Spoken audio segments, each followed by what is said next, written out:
All right, guys, today is day 11 of the Mastery to Swing Trading Challenge, and it's day 2 of our series of talks on volume. I think we're going to have about 6 overall. The first one was the introduction. Today, we're getting into identifying volume patterns for accumulation and distribution.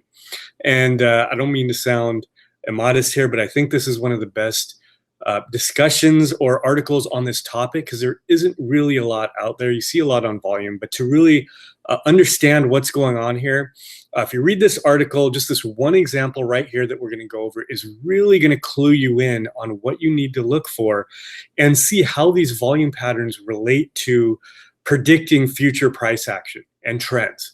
And that's really important. So remember that accumulation is basically the buying of the stock and distribution is basically the selling. So it's basically demand and supply. And if we're seeing accumulation, we're obviously going to we're going to have more buying. There's going to be more buy side pressure, and that increases the probability that there's going to be a trend to the upside. That distribution is the opposite. Now you have more sell side pressure. There's more selling than buying, and then you're going to expect a downtrend. So that's what we're looking for in terms of volume patterns. Now, they're not 100% perfect, but they're really going to up your probabilities when you're trading, and the way you predict these trends when you're trading. So let's take a look at the example here. Now, read through the article. It goes into it much more in depth than we're talking about now. But let's go over the example I used in the article. We've got Twitter here. Now, we know, those of you who've been following the market for a few years, you know 2014 through 2016, Twitter was in a downtrend.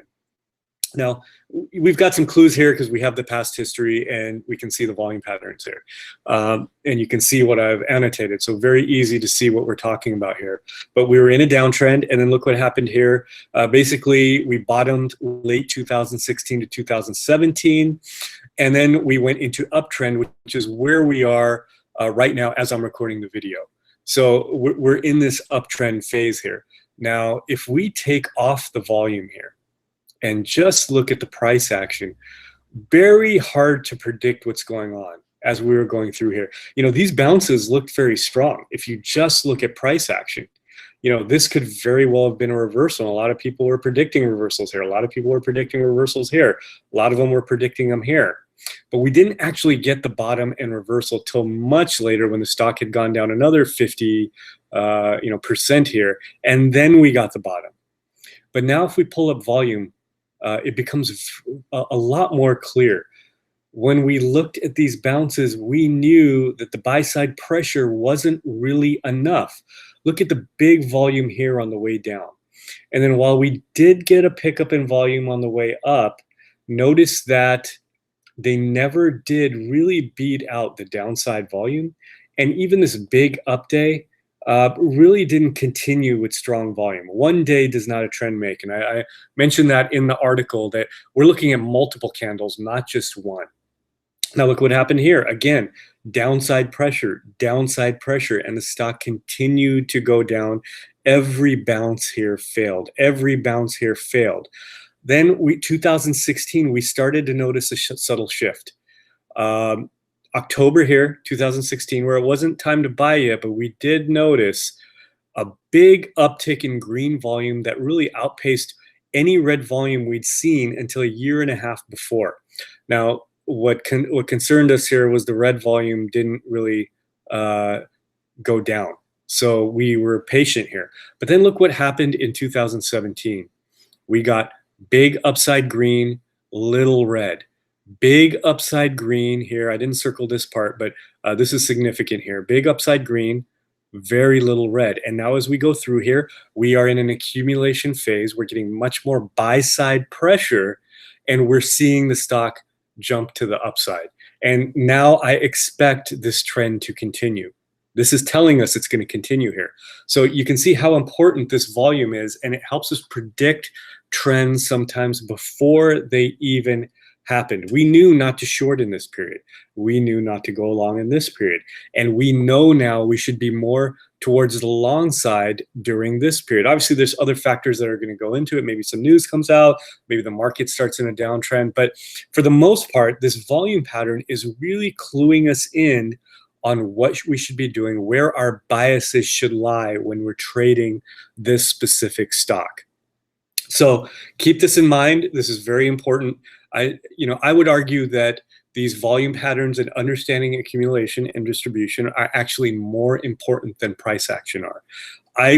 I'll fare better in trading with this chart than I will with this chart. If I could only pick one of the two, obviously I have both and I want to have both, but if I could only pick one, I would actually pick volume over price action. Now, that's the opposite of what you're going to hear most people say. A lot of people don't even trade with volume on their charts. The other 50% don't even know how to accurately use the volume that they're seeing. But if you understand what you're seeing here and can merge the two, the price action and the volume, you're going to be very successful and increase your probabilities for success. All right, guys. So what I want you to do now, the exercise for today, is I want you to pick 10 different charts in different types of stocks. So don't just pick Google, Amazon, Facebook, these similar types of stocks. Pick a few tech stocks, maybe pick an Amazon, a Google, a Facebook, then pick some commodities, pick X, a steel stock, pick a farming stock, pick a gold stock, and then pick a financial like Goldman Sachs. Go across the board, different sectors, pick these different types of stocks, and I want you to go back 2, 3, 4, 5 years, and you don't have to use the dailies. You can use the weekly. This is the weekly on Twitter, but you can use the daily if you want. Analyze these volume patterns. Study them. See what you're noticing. And I talked about in the article range-bound markets, downtrending markets, and uptrending markets. We could see here this was a downtrending. We had range-bound in here. We had uptrending in here. So you see all the different markets in Twitter here, which is why I picked Twitter. And I want you to think about, if you're seeing accumulation and distribution, what your prediction would have been in where price action should go and where it ultimately did go. So I want you to do that exercise. If you just do it with 10 stocks, you're already going to be on your way to really mastering what you're looking for. And the more you do, obviously, the better. You look at 50, 100 stocks. Spend the next month just looking at 5 or 10 stocks every day, and you're going to find by that time you're done with this, you're going to be a pro at this, and it's really going to increase your understanding of these types of trends and moves. Okay, so that was the lesson on accumulation and distribution and volume patterns.